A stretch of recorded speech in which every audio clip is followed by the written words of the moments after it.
आज हम लोग भारतेंदु हरिश्चंद्र द्वारा रचित भारतवर्षोन्नति कैसे हो सकती है नामक निबंध को पढ़ेंगे तथा इसके बाद जो लेक्चर आएगा उसमें हम लोग गद्यांशों पर आधारित कुछ क्वेश्चनों को करेंगे और उसी के साथ साथ संदर्भ सहित व्याख्या भी करेंगे। तो चर्चा को आगे बढ़ाने से पहले आप सभी से विनम्र निवेदन है कि ज़्यादा से ज़्यादा इन चर्चाओं को शेयर करें और इन चैनलों से संबंधित विद्यार्थियों को इसका पता जरूर दें ताकि और भी लोग इस मंच से जुड़ें और अपने सपने को साकार करें। तो हम यहाँ पर आज पढ़ने वाले हैं भारतवर्ष की उन्नति कैसे हो सकती है। इसमें हमारे भारतेंदु जी कहते हैं कि आज बड़े आनंद का दिन है। क्या कहते हैं भारतेंदु जी? आज बड़े आनंद का दिन है कि छोटे से नगर बलिया में हम इतने मनुष्यों को एक बड़े उत्साह के साथ एक स्थान पर देखते हैं। यानी कि भारतेंदु जी एकदम खुश हो गए हैं इतने सारे लोगों को देखकर। समझ में आई बात? इस अभागे आलसी देश में जो कुछ हो जाए वही बहुत है। और आप सभी को बहुत अच्छी तरह पता है कि हमारे देश में बहुत सारे ऐसे लोग हैं जो यह चाहते हैं कि हमें कुछ ना करना पड़े और सारी चीजें हमें प्राप्त होती रहें। तो इसी सब चीजों को ध्यान में रख के भारतेंदु जी कह रहे हैं कि इस अभागे आलसी देश में जो कुछ भी हो जाए वही बहुत है, वही बहुत है। आगे कहते हैं हमारे हिंदुस्तानी लोग तो रेल की गाड़ी है। और बात को ध्यान से देखिएगा, यहां से क्वेश्चन भी पूछे जाते हैं। जब मैं कल क्वेश्चन कराऊंगा तो आपको बताऊंगा। यद्यपि फर्स्ट क्लास, सेकंड क्लास आदि गाड़ी बहुत अच्छी अच्छी और बड़े महसूल की इस ट्रेन में लगी हैं, पर बिना इंजन सब नहीं चल सकती हैं। यहाँ पर भारतेंदु जी भारतीयों की तुलना रेलगाड़ी से करते हैं और कहते हैं जिस तरह से रेलगाड़ी में फर्स्ट क्लास, सेकंड क्लास इत्यादि इत्यादि डब्बे लगे हुए होते हैं लेकिन बिना इंजन के नहीं चल पाते हैं, उसी तरह से हमारे भारतीय लोग हैं। इनको जब तक कोई याद नहीं दिलाता है तब तक यह अपने पौरुष को, अपने शक्ति को, अपने कर्तव्य को पहचान नहीं पाते हैं। और यहां पर एक शब्द आया है महसूल। महसूल का मतलब होता है कर, टैक्स, टैक्स, या आप कह लो किराया, या आप कह सकते हो शुल्क, मतलब पैसा। तो महसूल का मतलब होता है किराया या शुल्क। ऐसे शब्दों को जब मैं यहां बगल पे इसका अर्थ बताऊं तो आप तुरंत उसे नोट कर लीजिएगा, तुरंत उसे याद कर लीजिएगा, क्योंकि कभी कभी शब्दों पर आधारित क्वेश्चन पूछ लिया जाता है। फिर आगे भारतेंदु जी कह रहे हैं वैसे ही हिंदुस्तानी लोगों को कोई चलाने वाला हो तो ये क्या नहीं कर सकते। यानी कि अगर भारतीयों को कोई रास्ता बताए तो ये पहाड़ चढ़ सकते हैं, ये अंतरिक्ष तक जा सकते हैं, लेकिन कोई ना कोई होना चाहिए इन्हें रास्ता बताने वाला। इनसे इतना कह दीजिए का चुपी साध रहा बलवाना। फिर देखिए हनुमान जी को अपना बल कैसे याद आता है, सो बल कौन याद दिलावे। आपने रामायण में देखा होगा, जामुवंत जी कहते हैं का चुपी साध रहा बलवाना, यानी कि हे हनुमान जी तुम में इतनी अथाह शक्ति है, इतना अथाह बल है, तुम अपने बल को पहचानो। और जब जामुवंत जी याद दिलाते हैं तो हनुमान जी अपना विशाल रूप धारण करते हैं और समुद्र को लांघ जाते हैं और सीता माता का पता लगा के आते हैं। उसी तरह से हमारे भारतीय हैं, अगर इन्हें कोई राह दिखाने वाला हो, कोई रास्ता दिखाने वाला हो तो ये अपनी मंजिल तक पहुंच सकते हैं, अपने कार्य को सफल बना सकते हैं। तो वही चीज यहां पर भारतेंदु जी कह रहे हैं, और भारतेंदु जी साथ साथ यह भी कह रहे हैं, सो बल कौन याद दिलावे। आज का जो युग है, यहाँ सब अपना भला चाह रहे हैं, और ऐसा जब अपना भला चाहेंगे तो भाई कौन किसकी सहायता करेगा, कौन किसको किसका बल याद दिलाएगा, कोई नहीं याद दिलाएगा। या हिंदुस्तानी राजे महाराजे, जो राजा हैं, जो महाराजा हैं, जो नवाब हैं, जो रईस है, जो हाकिम है, हिंदुस्तानी राजे महाराजे, नवाब, रईस, हाकिम, राजे महाराजे को अपनी पूजा, भोजन, झूठी गप से छुट्टी नहीं। ये जो राजे महाराजे हैं, ये अपनी लंबी लंबी फेंकते रहते हैं, अपना भोग विलास वगैरह में जीवन काटते रहते हैं, इनको कहां फुर्सत है। हकीमों को कुछ तो सरकारी काम घेरे रहता है। हकीम यानी कि डॉक्टर, हकीम यानी कि डॉक्टर, डॉक्टरों को तो बहुत सारा काम घेरे रहता है। घुड़दौड़, थिएटर में समय लगा, कुछ समय बचा भी तो उनको क्या गरज है कि हम गरीब गंदे काले आदमियों से मिलकर अपना अनमोल समय खोएं। यानी कि अगर इन्हें समय मिल भी जाता है तो ये गंदे काले लोगों के पीछे अपना फालतू का समय क्यों गवाएंगे। बस वही मसल रही। मसल का अर्थ यहां पर जहां तक मुझे लग रहा है बात से होना चाहिए। मसल बात, कल ये क्लियर हो जाएगा पूरी तरह से।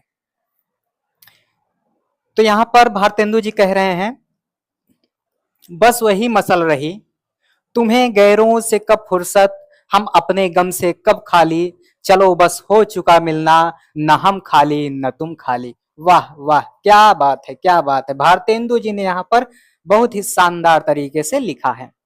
फिर आगे कह रहे हैं, पहले भी जब आर्य लोग हिंदुस्तान में आकर बसे थे, राजा और ब्राह्मणों के जिम्मे यह काम था कि देश में नाना प्रकार की विद्या और नीति फैलावें।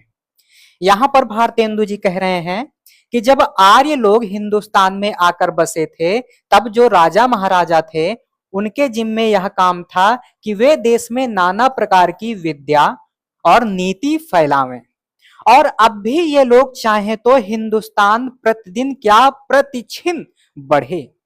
यानी कि अगर ये लोग चाह लें तो प्रतिदिन क्या, क्षण क्षण हिंदुस्तान की तस्वीर बदलती रहेगी, हिंदुस्तान प्रगति के मार्ग पर अग्रसर होगा। पर इन्हीं लोगों को निकम्मेपन ने घेर रखा है। आगे बढ़ते हैं। हम नहीं समझते कि इनको लाज भी क्यों नहीं आती। देखो कितनी शानदार बात कही जा रही है, हम नहीं समझते कि इनको लाज भी क्यों नहीं आती। मुझे समझ में नहीं आ रहा है, भारतेंदु जी कहते हैं, मुझे समझ में नहीं आ रहा है कि इन निकम्मों को लाज भी नहीं आ रही है। जैसे आपने अभी देखा होगा जंतर मंतर में विद्यार्थी लोग अपना प्रोटेस्ट कर रहे हैं, किसके लिए, अपने बेहतर भविष्य के लिए। और यह सरकार इतनी निकम्मी हो चुकी है, उन बच्चों के आवाज को दबाने पर तुली हुई है। एक सिंपल सी बात है, आप चाहो तो तुरंत का तुरंत इस्तीफा ले सकते हो, लेकिन निकम्मेपन की हद तो देखिए, इनके कानों पर जूं भी नहीं रेंग रही है। तो वही यहां पर कह रहे हैं, हम नहीं समझते कि इनको लाज भी क्यों नहीं आती।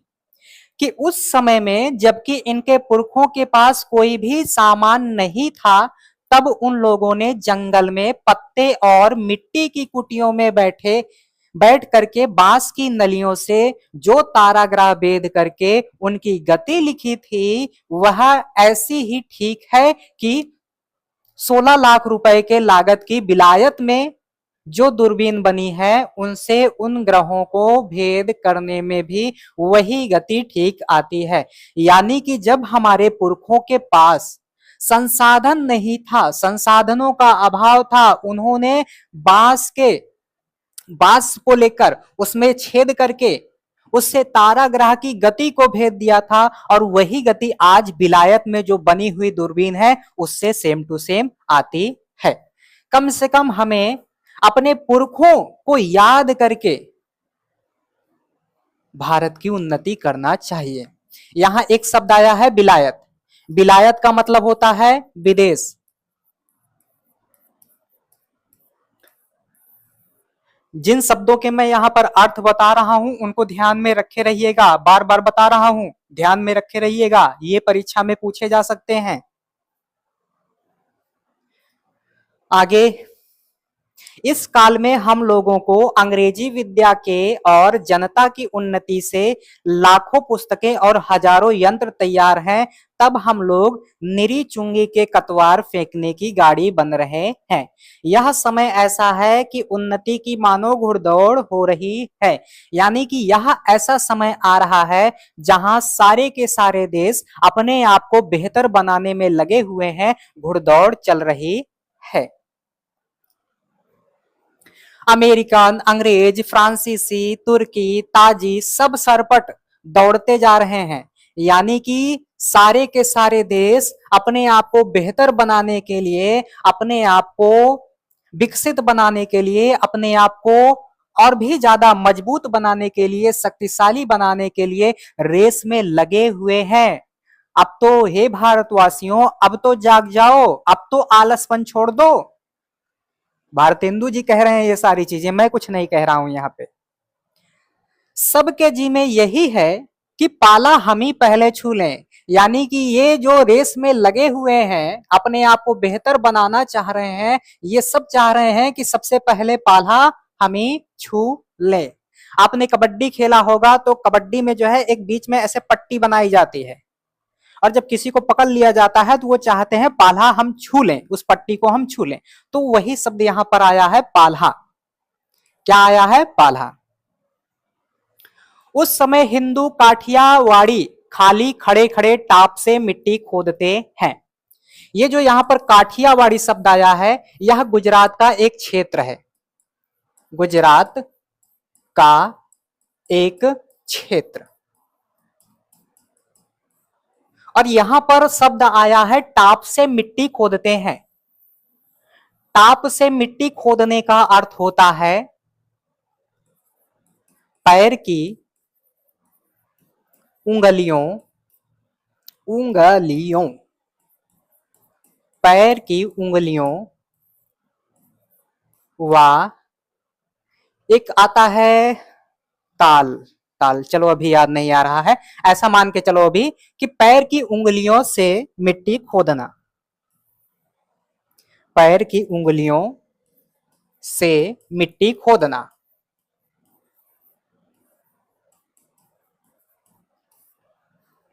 टाप से मिट्टी खोदने का अर्थ है पैर की उंगलियों से मिट्टी खोदना। इनको औरों को जाने दीजिए, जापानी टट्टुओं को हांफते हुए दौड़ते देख करके भी लाज नहीं आती है। यानी कि भारतीयों को एकदम से मोटिवेट कर रहे हैं कि भाई अब तो शर्म कर लो, अब तो जाग जाओ, आलस की नींद त्याग दो बच्चा, है ना। तो वही कह रहे हैं। यहां पर देखो शब्द आया है जापानी टट्टुओं। अब टट्टू क्या होता भैया? टट्टू, टट्टू जो है छोटे कद काठी का, छोटे कद काठी का घोड़ा, इसे आप कह सकते हो नाटा बौना घोड़ा। समझ में आ गई बात? तो ये हो गया टट्टू। और जापानी टट्टू तो यानी कि जापानी छोटे कद काठी का घोड़ा। यह समय ऐसा है कि जो पीछे रह जाएगा फिर कोटि उपाय किए अभी आगे ना बढ़ पाएगा। यानी कि यह ऐसा समय चल रहा है कि एक बार अगर अपने आप को विकसित बनाने से आप पीछे रह जाओगे भैया, तो उबरने से भी नहीं उबरोगे, लाख प्रयास कर लो आप। यहां कोटि का मतलब है संख्या से, संख्या। कोटि का मतलब करोड़ भी होता है, कोटि का मतलब प्रकार भी होता है, और कोटि का मतलब श्रेणी भी होता है। लेकिन इस निबंध में कोटि का अर्थ संख्या से लिया गया है, और आपका ये करोड़ हो सकता है, प्रकार हो सकता है, इसका मतलब।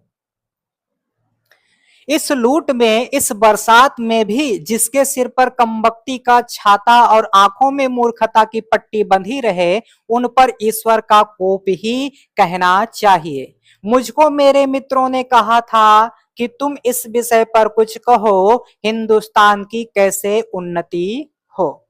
मेरे मित्रों ने कहा कि तुम बताओ, तुम भाषण दो और उसमें कहो कि ये तरीका हम अपनाएंगे तो हिंदुस्तान की प्रगति होगी, उन्नति होगी, विकास होगी।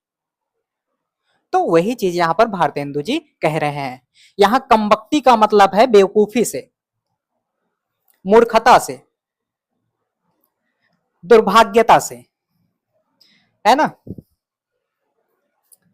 आगे, भला इस विषय पर मैं और क्या कहूं। भागवत में एक श्लोक है, नृदेह माध्यम सुलभम दुर्लभम प्रलवम सुकल्पम गुरु कर्णधारम मया अनुकूलेन नभा स्वतेरितम पुरा पुमान भवाब्धिम न तरेत सा आत्महा। यानी कि भगवान कहते हैं, पहले तो मनुष्य जन्म ही बड़ा दुर्लभ है।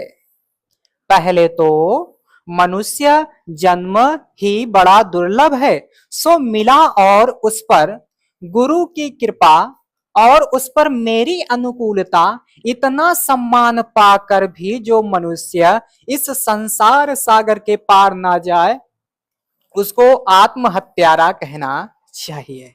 क्या कहना चाहिए? आत्महत्यारा कहना चाहिए। तो इसीलिए हमें निरंतर प्रगति की ओर आगे बढ़ना चाहिए। आगे कहा जा रहा है, वही दशा इस समय हिंदुस्तान की है। बहुत लोग यह कहेंगे कि हमको पेट के धंधे के मारे छुट्टी ही नहीं रहती है बाबा, हम क्या उन्नति करें, है ना। कुछ लोग कहते हैं कि हम इतना काम काज करते हैं कि हमको छुट्टी ही नहीं मिलती। तो भैया ऐसे बहानों को भी त्यागना पड़ेगा। इन बहानों को त्याग कर ही हम भारत देश की उन्नति कर सकते हैं। तुम्हारा पेट भरा है, तुमको दून की सूझती है, यह कहना उनकी बहुत भूल है। इंग्लैंड का पेट भी कभी यूं ही खाली था। उसने एक हाथ से अपना पेट भरा, दूसरे हाथ से उन्नति के कांटों को साफ किया।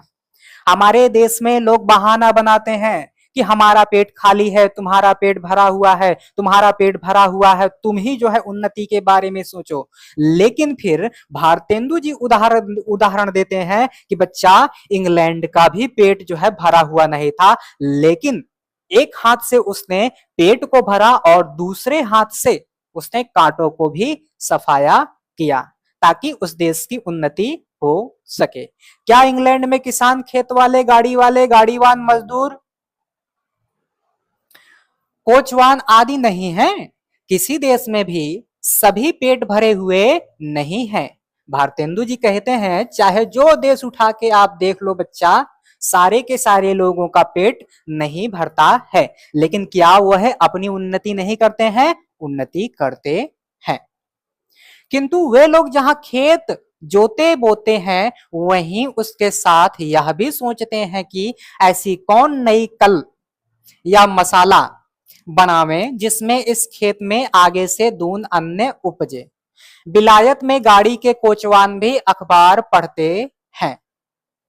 बिलायत यानी कि विदेशों में जो गाड़ी के कोचवान हैं, वह भी अखबार पढ़ते हैं। और हमारे यहाँ जो गाड़ी वाली चलाते हैं, उनको समय मिल जाता है तो वह चौराहे पे गपशप करते हैं, और गपशप करते हैं तो उसमें फालतू का, अनर्गल का बात करते हैं। ऐसा ऐसा मुद्दा उठाते हैं जिसका कोई सीमा ही नहीं।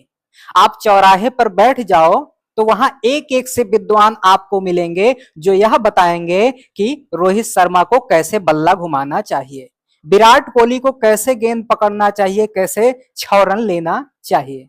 जिनको एबीसीडी भी नहीं पता है, वे चौराहे पर बैठ के बकैती काटते हैं कि यूपीएससी का पेपर इस तरह से देना चाहिए, यूपीएससी में ये वाला इस तरह से सफलता अर्जित करना चाहिए। एक एक से नमूने आपको चौराहे पे मिल जाएंगे, चौराहाबाजी करते हुए मिल जाएंगे। जिन्हें अर्थव्यवस्था की समझ नहीं होगी, वो अर्थव्यवस्था से संबंधित बातों को बताएंगे। यानी कि ये वही बात हो गई कि सूरज को दिया दिखाना। है ना, सूरज को दिया दिखाना। तो यही बात हो गई। जब मालिक उतरकर किसी दोस्त के यहाँ गया, उसी समय कोचवान ने गद्दी के नीचे से अखबार निकाला। यहाँ उतनी देर कोचवान हुक्का पिएगा। देखो, भारतेंदु जी कह रहे हैं कि जो विदेश है वहां मान लीजिए कोई सवारी को उतारा तो वो अखबार पढ़ने लगता है, और हमारे यहाँ सवारी को उतारते ही गाड़ी वाला क्या पीने लगता है, हुक्का पीने लगता है और गप सप करने लगता है। और गप सप जो करता है वह निकम्मे टाइप का करता है। ये देख लो, वहां के लोग गप में ही देश के प्रबंध छांटते हैं। हमारे यहाँ फालतू की बकैती करते हैं, लेकिन विदेशों में देश हित की बातें करते हैं, अच्छी अच्छी बातें करते हैं। सिद्धांत यह कि वहां के लोगों का यह सिद्धांत है कि एक क्षण भी व्यर्थ ना जाए। वहां के लोग एक भी क्षण अपना व्यर्थ नहीं गंवाते हैं। और हमारे भारतीय लोग तो पता चला सिनेमा देखे गए हैं तो एक ठो और देख लेते हैं, दो ठो और देख लेते हैं। घूमने गए हैं, चलो 2 दिन और घूम लेते हैं। पढ़ रहे हैं, चलो आज ना कल पढ़ेंगे। बकैती छाटेंगे तो दिन भर बकैती छाटेंगे। तो ऐसे थोड़ी ना उन्नति होगा। आज का जो दौर है, हमारा जो युवा समाज है वो भटकते चला जा रहा है। ये हो गया। जितना निकम्मापन हो उतना ही वह बड़ा अमीर समझा जाता है। आलस यहाँ इतनी बढ़ गई है कि मलूक दास ने दोहा ही बना डाला। हमारे यहाँ आलस इतना बढ़ गया है कि मलूक दास को दोहा ही बनाना पड़ गया। और मलूक दास जी कहते हैं, अजगर करे न चाकरी, पंछी करे न काज, दास मलूका कही गए सबके दाता राम। तो इस तरह से इन्होंने क्या बना दिया भैया, दोहा बना दिया। इस दोहे का अर्थ है कि अजगर जैसा इतना विशाल जानवर आलसियों की तरह, मरीजों की तरह पड़ा रहता है, और पंछी भी कोई कामकाज नहीं करता है। लेकिन हमारे पालनहार मर्यादा पुरुषोत्तम भगवान श्री राम जी सबका पोषण करते हैं, किसी के साथ कोई भी भेदभाव नहीं करते हैं। चारों ओर आंख उठाकर देखिए तो बिना काम करने वालों की ही चारों ओर बढ़ती है। रोजगार कहीं कुछ भी नहीं, चारों ओर दरिद्रता की आग लगी हुई है। दरिद्रता का मतलब होता है गरीबी, निर्धनता। गरीबी, निर्धनता, गरीबी, निर्धनता। आगे किसी ने बहुत ठीक कहा है कि दरिद्र कुटुंबी, यहां दरिद्र का मतलब आप सभी ने समझ ही लिया। दरिद्र का मतलब होता है गरीब और निर्धन। कुटुंबी का मतलब होता है एक ही परिवार के लोग, एक ही परिवार के लोग। ये सारी बातें लिखते चलिएगा भैया, जिस भी शब्द का मैं अर्थ बता रहा हूं लिखते चलिएगा, क्योंकि ये सारी चीजें कभी कभी पूछ ली जाती हैं। कुटुंबी इस तरह अपनी इज्जत को बचाता फिरता है जैसे लाजवती बहू फटे कपड़ों में अपने अंग को छिपाए जाती है। वही दशा हिंदुस्तान की है। मर्दुमशुमारी की रिपोर्ट, मर्दुमशुमारी का मतलब यहां पर है जनसंख्या। मर्दुमशुमारी इसका मतलब होता है जनसंख्या की रिपोर्ट देखने से स्पष्ट होता है कि मनुष्य दिन दिन यहाँ बढ़ते जाते हैं और रुपया दिन दिन कमती होता जा रहा है। यानी कि हमारे यहाँ दिन प्रतिदिन जनसंख्या में बढ़ोतरी हो रही है और उसी के साथ हमारा रुपया गिरता जा रहा है। और वह रुपया बिना बुद्धि बढ़े ना बढ़ेगा। जब तक हमारे पास बुद्धि नहीं होगा, विवेक नहीं होगा, दिमाग नहीं होगा, तब तक यह रुपया भी नहीं बढ़ेगा। और हमारे पास बुद्धि कैसे आएगी? शिक्षा से आएगी, ज्ञान से आएगी, संस्कारों से आएगी, तमीज से आएगी, तहजीब से आएगी। भाइयों, राजा महाराजों का मुंह मत देखो, यानी कि इन राजे महाराजे के भरोसे मत रहो। मत यह आशा रखो कि पंडित जी कथा में ऐसा उपाय बतलावेंगे कि देश का रुपया और बुद्धि बढ़े। और ऐसा भी मत सोचो कि पंडित जी कथा बांचेंगे और उसमें बताएंगे कि देश का भला कैसे होगा। ये सब उम्मीदें आप छोड़ दो। तुम आप कमर कसो, अपने आप ही आप तैयार हो। आलस छोड़ दो। कब तक अपने को जंगली हूस मूर्ख बोदे डरपोक ने पुकारवाओगे? कब तक अपने आप को बेवकूफ कहलवाओगे भैया? दौड़ो इस घुड़दौड़ में, जो पीछे पड़े तो फिर कहीं ठिकाना नहीं। यानी कि अगर आप इस बार पिछड़ गए तो आप उम्मीद ही करते रहोगे कि जनकपुर में राम दोबारा कब आएंगे। इसीलिए यहां पर कहा जा रहा है फिर कब राम जनकपुर आई हैं। यानी कि अगर आप इस बार चूक गए भैया तो रसातल में ही जाओगे, आपको कोई भी उबारने वाला यहां पर नहीं मिलेगा। अब भी तुम लोग अपने को ना सुधारो तो तुम ही रहो। यानी कि अगर अब भी आप नहीं सुधार रहे हो अपने आप को तो तुम बेवकूफ ही हो। और वह सुधरना ऐसा भी होना चाहिए कि सब बात में उन्नति हो, धर्म में उन्नति हो, घर के काम में उन्नति हो, बाहर के काम में उन्नति हो, रोजगार में उन्नति हो, शिष्टाचार में उन्नति हो, है ना, चाल चलन में उन्नति हो, शरीर में उन्नति हो, बल में उन्नति हो, समाज में उन्नति हो, समाज का भला हो, युवा वृद्ध स्त्री पुरुष अमीर गरीब, यानी कि सबकी वृद्धि हो और सब लोग जो है उन्नति करें। सबका साथ, सबका विकास, सबका विश्वास, सबका भरोसा। भारतवर्ष की सब अवस्था, सब जाति, सब देश में उन्नति करो। यानी कि इस भारत देश की जिस भी तरह से उन्नति हो सके भैया उस तरह से उन्नति करो। भारतेंदु हरिश्चंद्र यही कहना चाह रहे हैं। और आगे कहते हैं, चाहे तुम्हें लोग निकम्मा कहें या नंगा कहें, क्रिस्तान कहें या भ्रष्ट कहें, तुम केवल अपने देश की दीन दशा को देखो और उनकी बात मत सुनो। तुम्हें कोई भी कुछ भी कहे उनकी बातों पर गौर मत दो। तुम अपने आंखों से देखो और उस पर विचार करो और देखो कि किस प्रकार से हम उन्नति कर सकते हैं। यहां पर कहा जा रहा है, अपमानम पुरस्कृत्य मानम कृत्वा तु पृष्ठतः स्वीकार्यम साधयेत धीमान कार्य ध्वंसो ही मूर्खतः। जो लोग अपने को देश हितैषी लगाते हों वह अपने सुख को होम करके, अपने धन और मान का बलिदान करके कमर कस के उठो। यानी कि सब कुछ भूल जाओ भैया और कमर कस लो। देखा देखी थोड़े दिन में सब हो जाएगा। यानी कि अगर एक लोग भी आगे बढ़ेंगे तो देखा देखी उनके पीछे सब आएंगे। अपनी खराबियों के मूल कारणों को खोजो। ये देखो कितनी शानदार बात कही जा रही है। अपनी खराबियों के मूल कारणों को खोजो। और इसी पर आप सभी ने एक पंक्ति सुना होगा। वह पंक्ति है, क्या कमी रह गई देखो और सुधार करो, जब तक न सफल हो नींद चैन को त्यागो तुम, संघर्ष का मैदान छोड़कर मत भागो तुम, कुछ किए बिना जय जयकार नहीं होती और कोशिश करने वालों की कभी हार नहीं होती। तो अपने आप को पहचानो, सारी खामियों सारी खराबियों को पहचानो। कोई धर्म की आड़ में, कोई देश की चाल की आड़ में, कोई सुख की आड़ में छिपे हैं, उन चोरों को वहां से पकड़ कर लाओ, उनको बांध कर कैद करो। इस समय जो जो बातें तुम्हारी उन्नति पथ की काटा हो उनकी जड़ खोद कर फेंक दो। यानी कि इस भारत देश की उन्नति में जो भी बाधक हैं उन बाधाओं को उखाड़ के फेंक दो, वह बाधाएं चाहे जिस भी प्रकार की हो।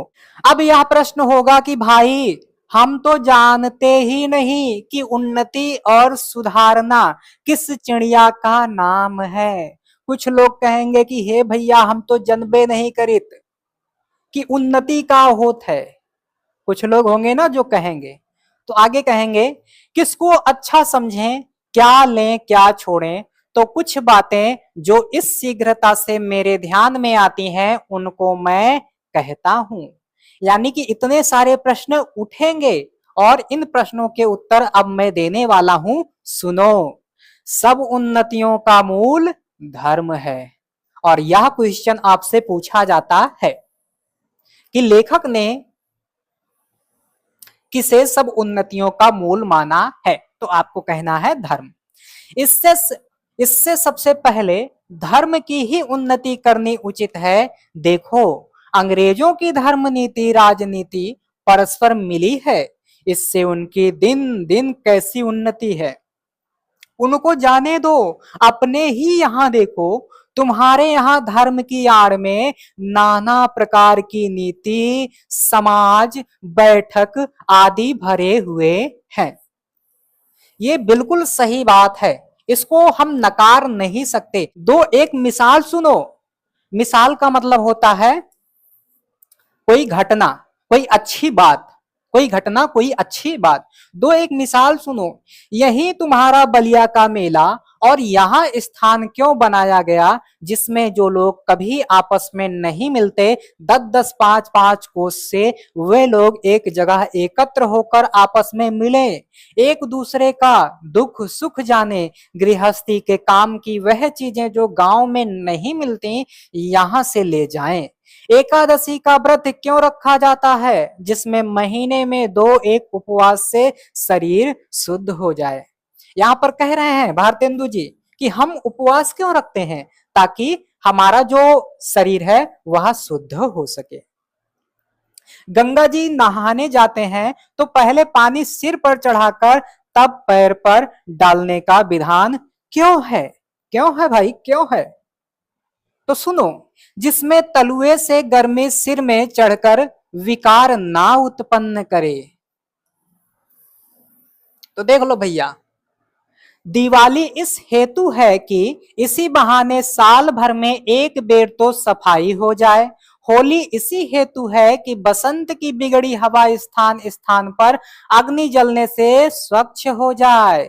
यही त्योहार की तुम्हारी म्यूनिसिपालिटी है। ये म्यूनिसिपालिटी जो है ये नगर पालिका से संबंधित है। नगर पालिका, नगर पालिका, नगर पालिका का कचरा। ऐसे सब पर्व, सब तीर्थ आदि में कोई हिकमत है। हिकमत, उन लोगों ने धर्म नीति और समाज नीति को दूध पानी की भांति मिला दिया है। खराबी जो बीच में भई है वह यह है कि उन लोगों ने यह धर्म क्यों मान लिए थे, इसका लोगों ने मतलब नहीं समझा और इन बातों को वास्तविक धर्म मान लिया। भाइयों, वास्तविक धर्म तो केवल परमेश्वर के चरण कमल का भजन है। ये सब तो समाज धर्म है जो देश काल के अनुसार शोधे और बदले जा सकते हैं। यानी कि जो भी चीजें हमारे धर्म में अच्छी नहीं है उनको हम थोड़ा बहुत बदल के उसके बाद अपना ले। हम सीधा सीधा नकारे नहीं कि हम इस चीज को मानेंगे ही नहीं, सीधा सीधा नहीं नकारना है। अगर उसमें कुछ कमियां हैं, अगर उसमें कुछ गलतियां हैं तो उसे भैया साफ करो, अच्छा करो, फिर उसके बाद अपना लो। दूसरी खराबी यह हुई कि उन्हीं महात्मा बुद्धिमान ऋषियों के वंश के लोगों ने अपने बाप दादों का मतलब ना समझकर बहुत से नए नए धर्म बनाकर शास्त्रों में धर दिए। बस सभी तिथि व्रत और सभी स्थान तीर्थ हो गए। जो इन बातों को अब एक बेर आंख खोलकर देख और समझ लीजिए कि फलानी बात उन बुद्धिमान ऋषियों ने क्यों बनाई और उनमें जो देश और काल के अनुकूल और उपकारी हो उनको ग्रहण कीजिए। बहुत सी बातें जो समाज विरुद्ध मानी जाती हैं किंतु धर्म शास्त्रों में जिनका विधान है उनको चलाइए, जैसे जहाज का सफर, विधवा विवाह आदि। यानी कि भारतेंदु जी कहते हैं कि हमें जहाज का सफर करना चाहिए और विधवा पुनर्विवाह को ये प्रोत्साहित करते हैं, यानी कि विधवाओं का पुनः विवाह होना चाहिए। ऐसे विधानों को जो है हमें स्वीकारना चाहिए और जो कमियां हैं, जो कुरीतियां हैं उनको निकाल फेंकना चाहिए, यानी कि हमें बदल के नए तरीके से अपनाना चाहिए। लड़कों को छोटेपन में ही ब्याह करके उनका बल बीरज आयुष सब मत घटाइए। बल का मतलब होता है शक्ति, बीरज का मतलब होता है, क्या कहूं इसको, पोषण,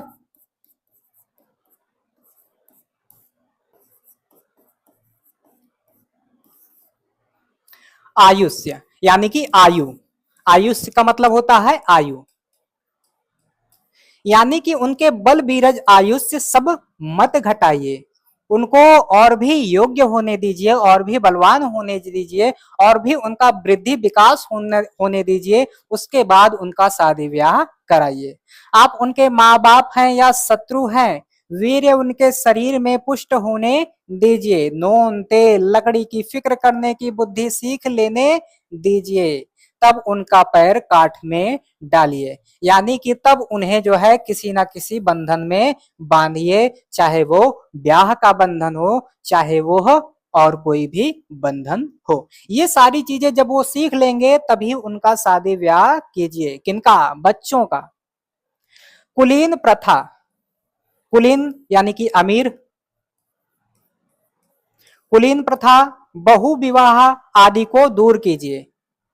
बहु विवाह यानी कि बहुत ज्यादा विवाह करना, बहुत सारे विवाह करना, तो इन सब चीजों को दूर कीजिए, इन सब चीजों को निपटा दीजिए, खत्म कर दीजिए। लड़कियों को भी पढ़ाइए, किंतु इस चाल से नहीं जैसे आजकल पढ़ाई जाती है, जिससे उपकार के बदले बुराई होती है। ऐसी चाल से उनको शिक्षा दीजिए कि वह अपना देश और कुल धर्म सीखें, पति की भक्ति करें, और लड़कों को सहज में शिक्षा दीजिए। सहज का मतलब होता है आसान या सरल।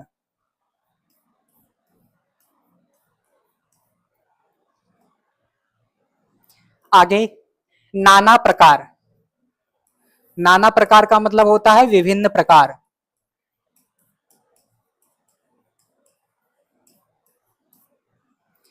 नाना प्रकार के मत के लोग आपस में बैर छोड़ दें, यह समय इन झगड़ों का नहीं है।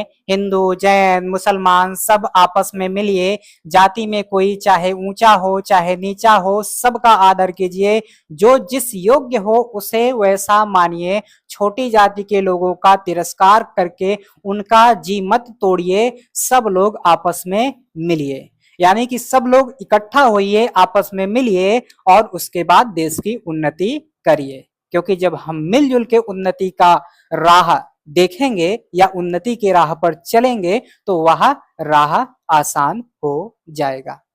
अपने लड़कों को अच्छी से अच्छी तालीम दो। तालीम का मतलब होता है शिक्षा, संस्कार,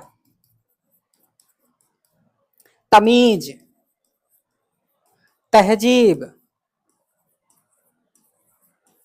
है ना। ये सारी बातें याद रखे रहिएगा, हो सकता है इस बार तालीम पूछ ले।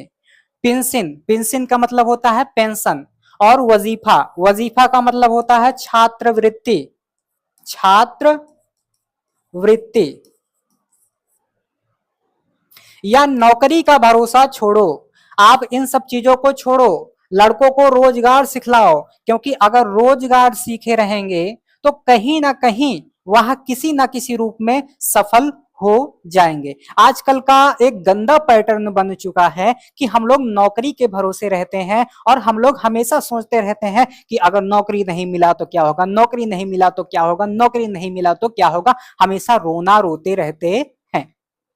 तो अगर उनके पास रोजगार आधारित शिक्षा होगी, उनके अंदर कुछ हुनर होगा, तो वो चाहे जहां रहेंगे अपना कमा खा लेंगे, अपना खुद का कुछ ना कुछ कर लेंगे। विलायत भेजो, छोटेपन से मेहनत करने की आदत दिलाओ। बंगाली, मराठी, पंजाबी, मद्रासी, वैदिक, जैन, ब्राह्मण, मुसलमान, सब एक का हाथ एक पकड़ो। कारीगरी जिसमें तुम्हारे यहां बढ़े, तुम्हारा रुपया तुम्हारे ही देश में रहे, वह करो। देखो, जैसे हजार धारा होकर गंगा समुद्र में मिलती है, वैसे ही तुम्हारी लक्ष्मी हजार तरह से इंग्लैंड, फ्रांसिस, जर्मनी, अमेरिका को जाती है। और यहां पर दिया सलाई, दिया सलाई का मतलब होता है माचिस की तीली, माचिस, माचिस की तीली, माचिस की तीली। दिया सलाई का मतलब होता है माचिस की तीली। दिया सलाई ऐसी तुच्छ वस्तु भी वहीं से आती है। यानी कि ये जिस टाइम पर भाषण दे रहे थे उस टाइम की बात है। हालांकि ये सारी चीजें आज भी जरूरी है। इससे भारतेंदु जी की दूरदर्शिता का पता चलता है। जरा अपने ही को देखो, तुम जिस मार्किन की धोती पहने हो, मार्किन यानी कि मोटा सूती वस्त्र, यही होना चाहिए, मोटा सूती वस्त्र, मोटा सफेद सूती वस्त्र। तुम जिस मार्किन की धोती पहने हो वह अमेरिका की बनी है। जिस लंक लाट का तुम्हारा अंगा है, ये जो लंक लाट है ये भी कपड़े से जुड़ा हुआ है। ये जो लंक लाट का तुम्हारा अंगा है, अंगा का मतलब होता है कपड़ा, वह इंग्लैंड का है। फ्रांसीसी की बनी कंघी से तुम सिर झाड़ते हो और जर्मनी की बनी चरखी की बत्ती तुम्हारे सामने जल रही है। या तो वही मसल हुई कि एक बेफिक्रे मंगनी का कपड़ा पहनकर किसी महफिल में गए, कपड़े को पहचान कर एक ने कहा, आजी अंगा तो फलाने का है। दूसरा बोला, आजी टोपी तो फलाने की है। तो उन्होंने हंसकर जवाब दिया कि घर की तो मूछें ही मूछ हैं। हाय अफसोस, तुम ऐसे हो गए हो कि अपने निज की काम की वस्तु भी नहीं बना सकते हो। यह बहुत ही अफसोस की बात है कि तुम अपने लिए, अपने लोगों के लिए अपने जरूरत की वस्तुओं को नहीं बना पा रहे हो। यह बहुत ही दुर्भाग्य की बात है। भाइयों, अब तो नींद से चौंको, अपने देश की सब प्रकार से उन्नति करो। जिसमें तुम्हारी भलाई हो वैसी किताब पढ़ो, वैसे ही खेल खेलो, वैसे ही बातचीत करो। परदेसी, परदेसी का मतलब होता है जो दूसरे देश का व्यक्ति है। दूसरा देश, इस ऐसे लिखूं चलेगा, दूसरा देश या पराया देश, पराया देश, या हम कह लें विदेश, है ना, परदेसी। एक ठो गाना आपने सुना होगा ना, परदेसी परदेसी। परदेसी वस्तु और परदेसी भाषा का भरोसा मत करो, अपने देश में अपनी भाषा की उन्नति करो। और इसीलिए भारतेंदु जी कहते हैं, निज भाषा उन्नति है, सब उन्नति को मूल, बिन निज भाषा ज्ञान के मिटत न हिय के सूल। तो इस तरह से हमारा यह निबंध समाप्त होता है। कल हम लोग इससे संबंधित कुछ प्रश्नों के उत्तर देखेंगे और रेखांकित अंशों की संदर्भ सहित व्याख्या देखेंगे।